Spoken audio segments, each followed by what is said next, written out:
Sa mga nagtatanong po kung saan natin makikita lahat ng mga na-comment natin sa isang post, open nyo lang po ang Facebook natin. Click 3 lines, click profile. Click 3 dots, click activity log. Dito po may nakalagay dyan na public post, public tags, live videos, ayan. I-swipe mo lang po siya guys pa left. Click nyo lang yung your comments. Wait lang natin siya guys kasi po naglo-loading pa. Lalabas dito lahat ng mga na-comment natin sa isang public post. Meron na rin siyang date, month, and year. Halimbawa guys, ito po yung na-comment ko dito sa isang post. Back lang natin. Then, scroll down mo lang guys para mahanap nyo po yung na-comment nyo sa isang public post. Pero kung matagal nyo na po siya na-comment, itap mo lang ito guys.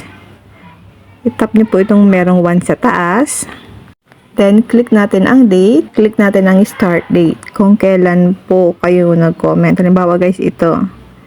Gawin natin December 1, 2024. Ito guys, gawin natin December 1. Then, tap nyo po itong okay sa baba. Tap natin yung okay. Then, tap natin itong end date. Hanggang December 14. Tap lang natin ang 14. Then, click nyo po yung okay sa baba. Then, click nyo po yung done. Back lang natin. Ayan. So, lalabas dito yung specific date kung kailan tayo nag-comment. Halimbawa, guys, hanapin nyo yung na-comment nyo na nagkaroon kayo ng violation. I-tap mo lang yan. Pwede nyo po siyang i-delete guys. Para ma-delete yan, halimbawa guys, ito yung na-comment natin na nagkaroon tayo ng violation.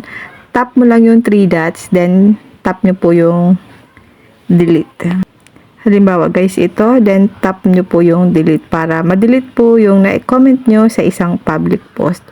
Yun lang guys, sana po may natutunan kayo sa aking video. And now, thank you for watching. God bless you all. Kung hindi pa po kayo nakafollow sa aking Facebook page, pwede nyo po akong follow Positive Mind at sa aking YouTube channel, Arky Willow.